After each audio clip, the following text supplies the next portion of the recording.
Hi guys, Heather here. I'm a hygienist with GuruNanda, and the question we're going to be answering today is how old should you be when you go to your first checkup? So what I usually like to tell patients that are pregnant or new moms is that we want to see baby as soon as their first teeth develop. So the first teeth are usually the two on the bottom. Bring baby in. What I did when I had my daughter is I brought my baby in when I had my teeth cleaned. So the hygienist cleaned my teeth, and then when the doctor came in after checking mine, I just put my daughter on my lap and they checked her that way. The first couple visits is more about getting baby acquainted with the dental staff and in a different setting. So the dental office can be a little bit intimidating, especially the professionals. They're wearing white coats usually, gloves, masks, glasses, and it's a little bit scary. And them just taking a look. So she just put her gloves on, touched the teeth, make sure that there was no decay on her two front teeth. And that's why it's super important to bring them in as soon as they have teeth erupting, is because we can detect bottom rot very early. So,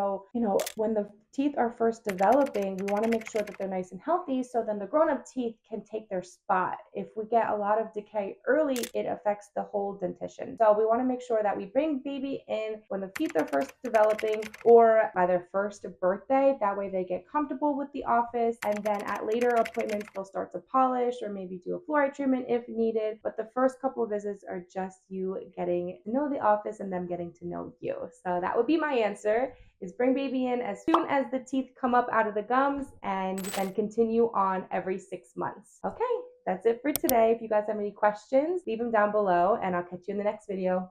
Bye.